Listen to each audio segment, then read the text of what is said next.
Ils disent que la vie commence à 40 ans. Mais que se passe-t-il si ce n'était pas seulement une phrase réconfortante, que si c'était une vérité psychologique?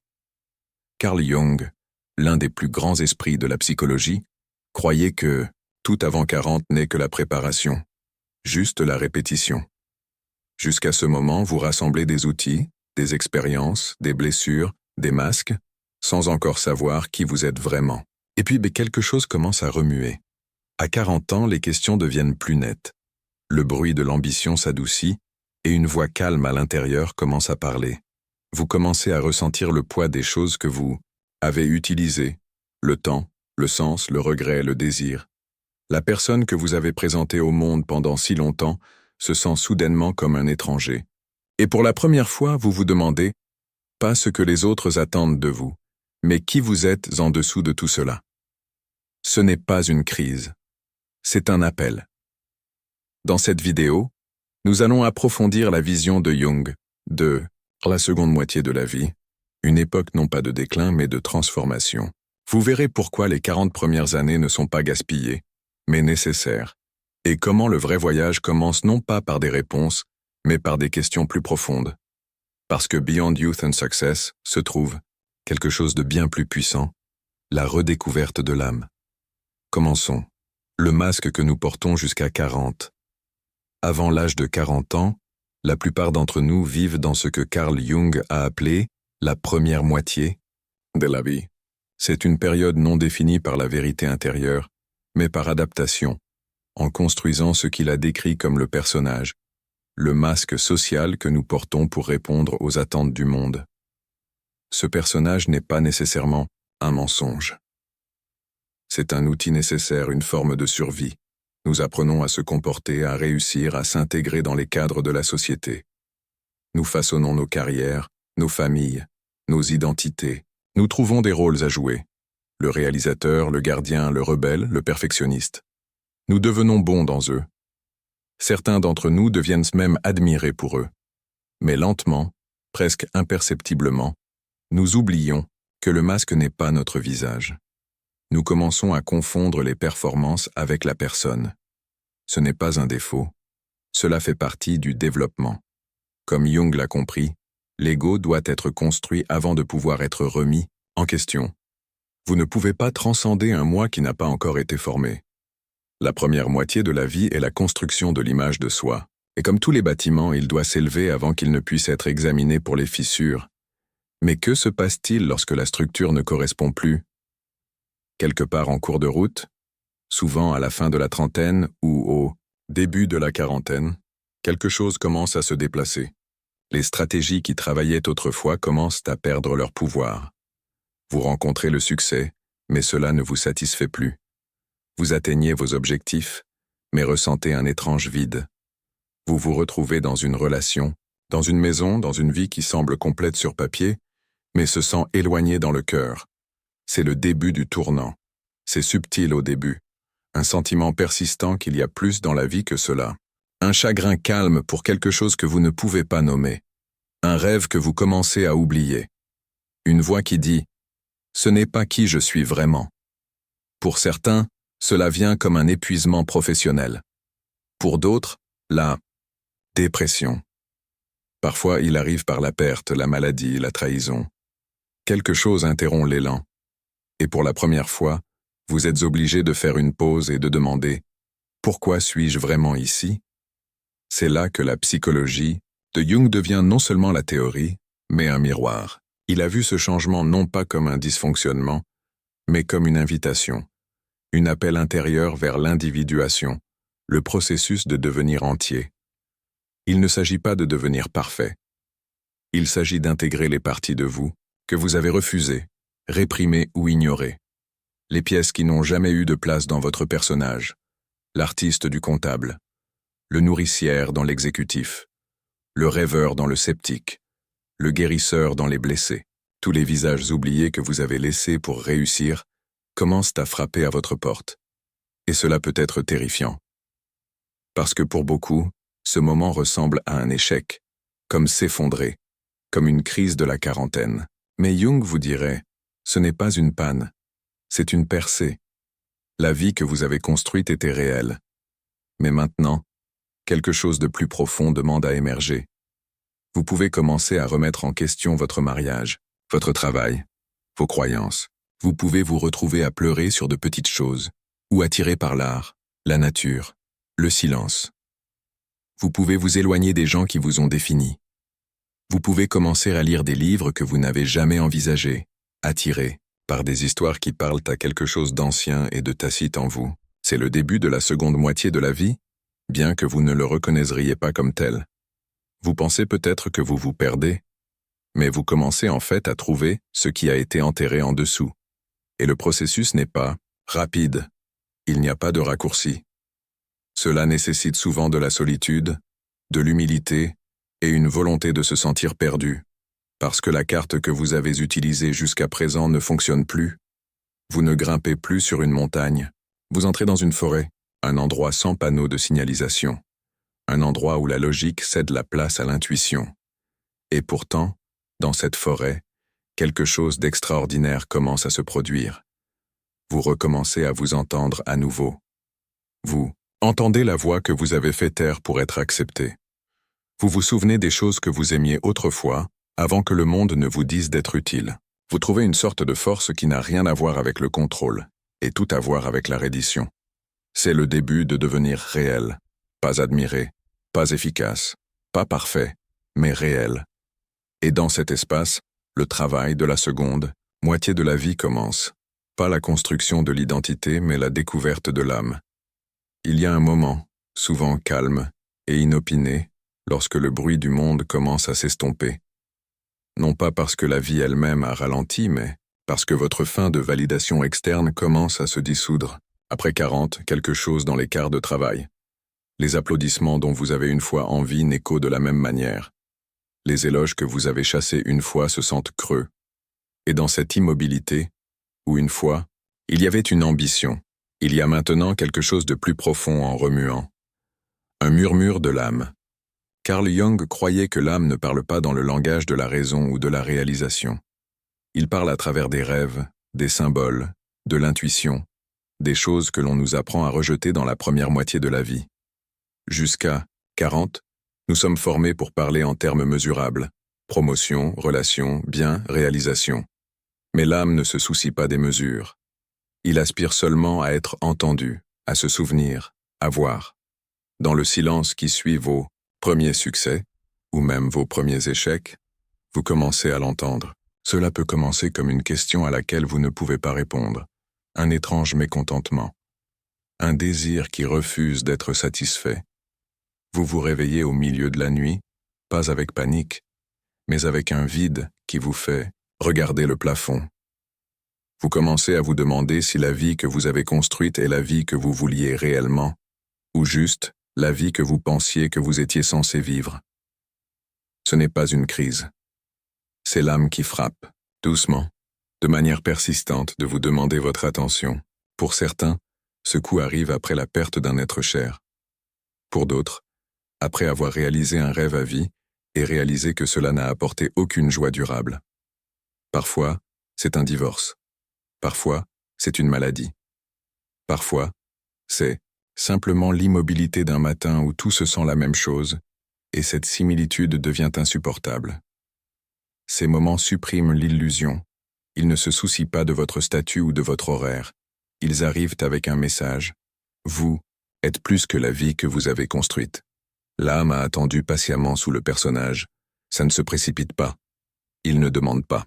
Mais après 40 ans, lorsque l'ego commence à desserrer son emprise, l'âme voit son ouverture. Et quand il commence à parler, il n'utilise pas de mots, il utilise des sentiments. Vous pouvez vous retrouver à pleurer sans savoir pourquoi, ou rire des souvenirs qui refont surface sans avertissement. Vous pouvez être attiré par certains endroits, certains livres, certains moments de votre passé qui se sentent soudainement à nouveau. C'est le début du travail de l'âme. Vous commencez à sentir que la vie ne concerne pas seulement la survie ou le succès, mais sur le sens. Et le sens n'est pas quelque chose que vous pouvez saisir ou planifier, c'est quelque chose que vous devez ressentir. Cela survient lorsque vous commencez à aligner votre vie, non pas avec ce que les autres attendent, mais avec ce que vous savez secrètement est vrai. Cette vérité ne vient pas en grande révélation.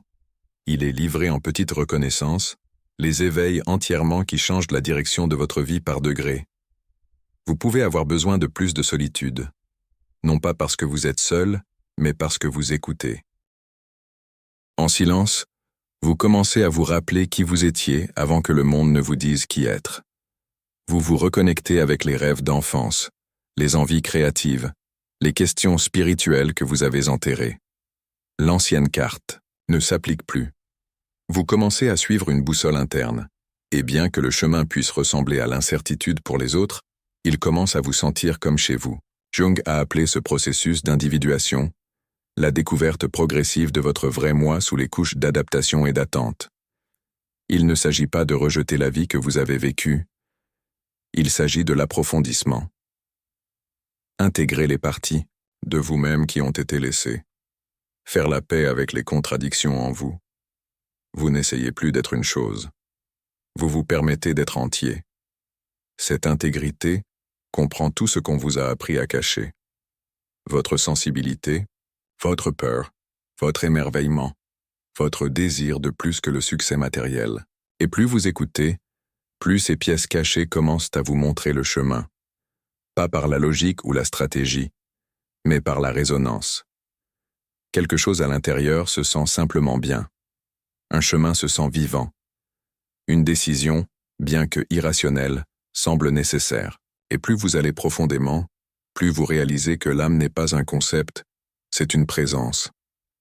C'est la partie de vous qui ne vieillit pas, ne fonctionne pas, ne demande pas l'approbation. C'est l'enfant, l'artiste, le mystique, le vagabond, le guérisseur. C'est la partie de vous qui croit toujours en la beauté, même après déception. Cela espère toujours, même après la perte. Cela rêve encore, même lorsque la vie a été dure. Après 40 ans, cette partie de vous devient plus forte. Pas parce qu'elle apparaît soudainement, mais parce que vous êtes enfin assez silencieux pour l'entendre. Vous commencez à faire différents choix, pas nécessairement plus grands, mais plus vrais. Vous pouvez laisser un emploi qui ne correspond plus. Vous pouvez revenir à la musique, à la peinture ou à l'écriture. Vous pouvez enfin dire ce que vous avez peur de dire. Vous pouvez vous éloigner de quelque chose qui ne reflète plus qui vous êtes. Ce ne sont pas des actes impulsifs, ce sont les mouvements lents et délibérés de quelqu'un qui se réveillait, pas à une nouvelle vie, mais à la vie qu'il était censé vivre depuis le début. Et ce n'est pas toujours paisible. Écouter l'âme signifie faire face à la douleur. Cela signifie faire face à des regrets, à la déception, à la honte, mais cela signifie également découvrir une profondeur de joie qu'aucune réalisation ne vous a jamais donnée. Un sens de l'objectif, non basé sur les résultats, mais sur la présence.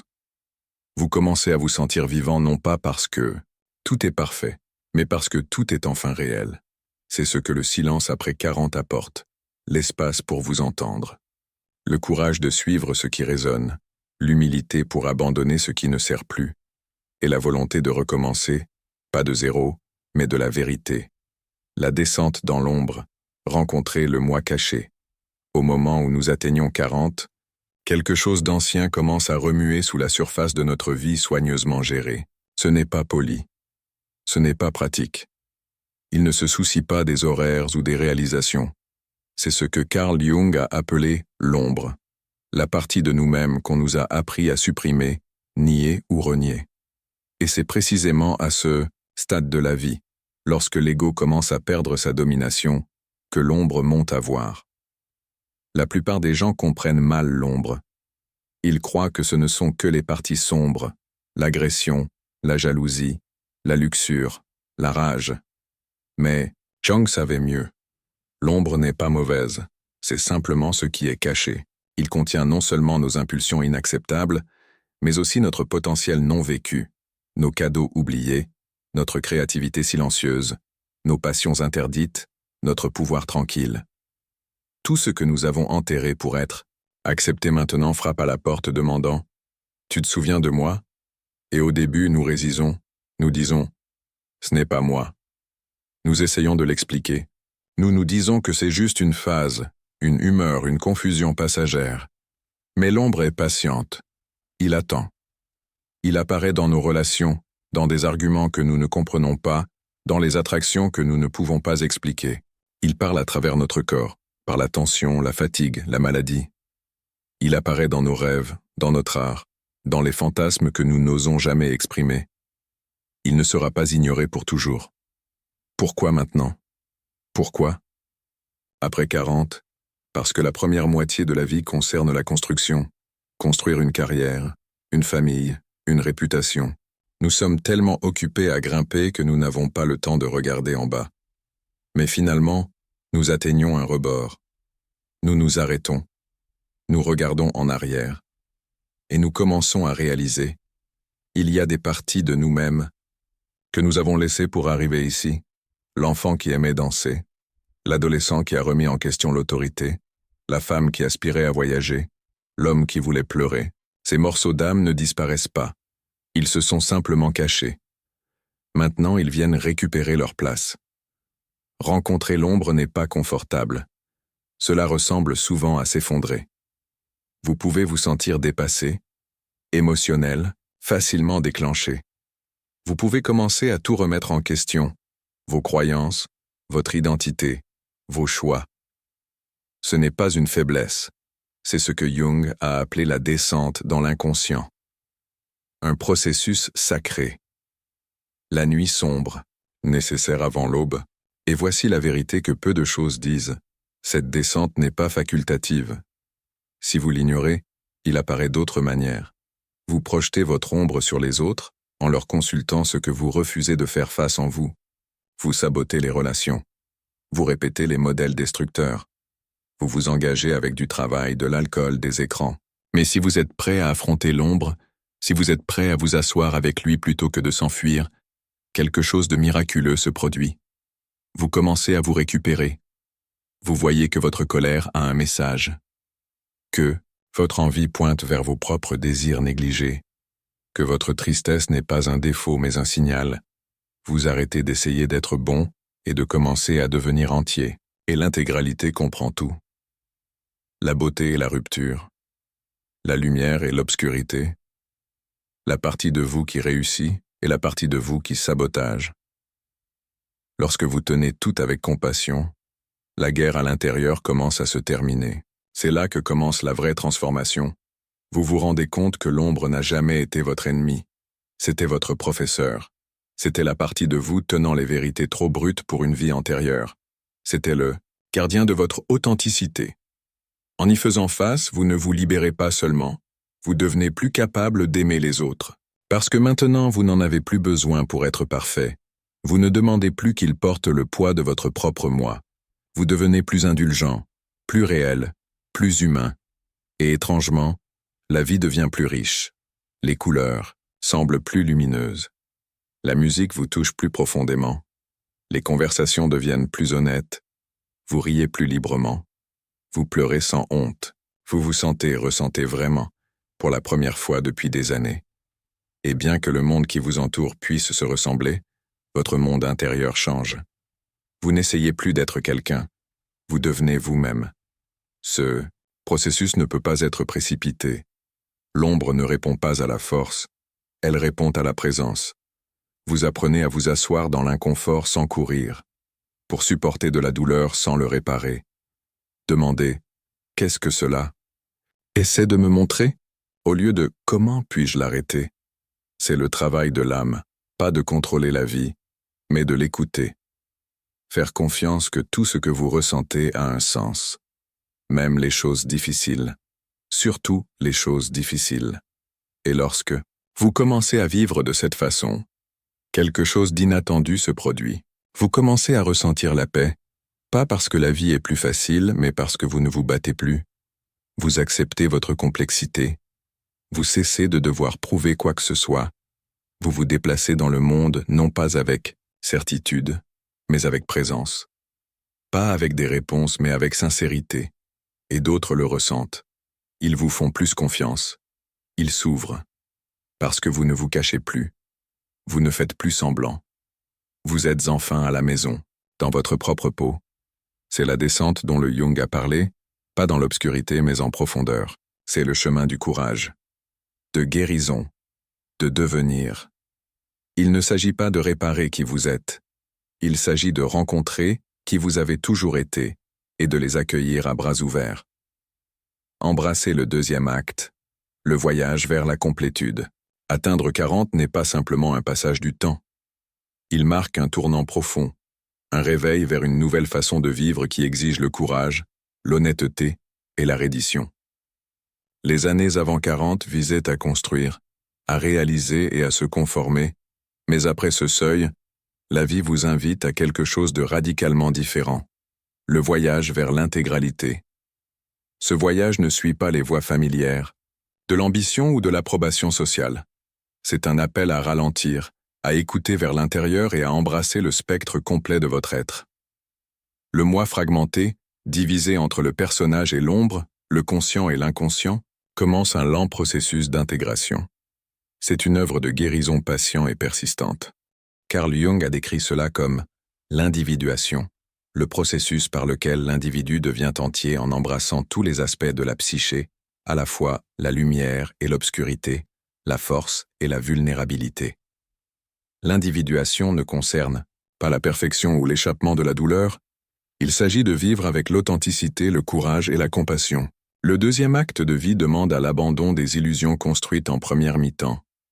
Illusions de contrôle, de certitude et de la nécessité de plaire aux autres. Il faut faire face à des vérités inconfortables sur vous-même et votre vie et les accepter avec gentillesse plutôt que jugement. Cela peut ressembler à une perte douloureuse. Les anciens rôles et relations qui ne servent plus votre croissance commencent à tomber. La sécurité des modèles familiers cède la place à l'inconnu. L'avenir semble soudainement moins prévisible et plus fluide. Mais dans cette incertitude se trouve une liberté cachée, la liberté de devenir votre moi le plus vrai. À ce stade, la créativité fleurit souvent de manière inattendue. Les structures rigides de la vie antérieure se détendent, faisant de la place pour de nouvelles formes d'expression, que ce soit par l'art, l'écriture, la pratique spirituelle, ou simplement vivre plus consciemment. La voix de l'âme, auparavant noyée par le bruit des exigences externes, devient plus claire, vous guidant vers des choix qui résonnent profondément. C'est aussi une période d'approfondissement des relations. Au fur et à mesure que vous devenez plus authentique, vous en attirez d'autres qui résonnent avec votre vrai moi. Les connexions superficielles perdent leur attrait et vous recherchez des liaisons plus profondes, enracinées dans la compréhension et l'acceptation mutuelle.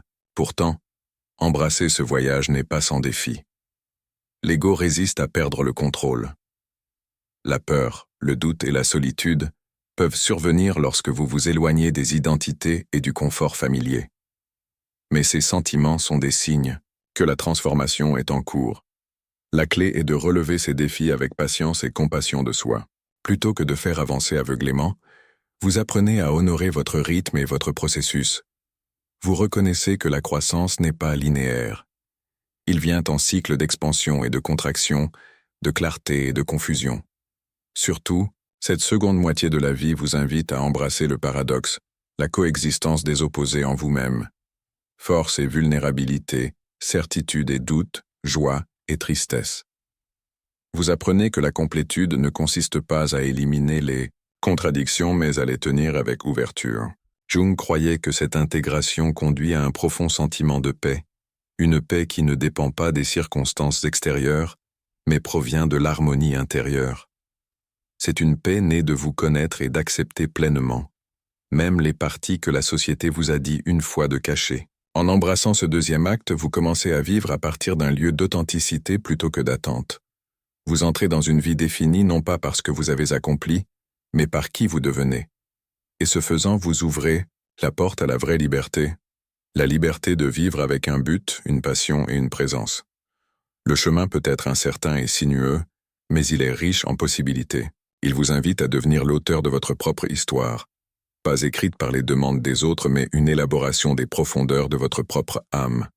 Ce voyage après 40 ne consiste pas à trouver une réponse finale, mais à cultiver un dialogue à vie avec vous-même, une conversation remplie de curiosité, d'honnêteté et d'amour.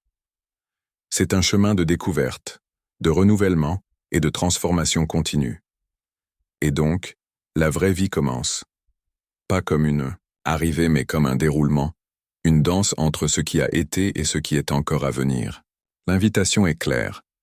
embrasser tout ce que vous êtes, entrer courageusement dans votre vrai moi et vivre pleinement, profondément et authentique. Alors que nous nous tenons à ce seuil profond, rappelez-vous, la vraie vie commence vraiment, après 40, alors que nous osons enfin écouter notre âme, embrasser nos ombres et entrer dans notre intégralité. Ce voyage n'est pas toujours facile, mais c'est le chemin le plus gratifiant que vous parcourrez jamais. Si ce message vous résonne, je vous invite à rejoindre cette communauté en vous abonnant à la chaîne. Partagez vos pensées et vos expériences dans les commentaires ci-dessous. Votre histoire pourrait inspirer quelqu'un d'autre à faire ce premier pas courageux. Et si vous avez trouvé de la valeur dans cette vidéo, veuillez lui donner un tel à aider les autres à le découvrir aussi. Ensemble, parcourons ce chemin de transformation et d'authenticité. Votre voyage compte. Merci d'avoir regardé.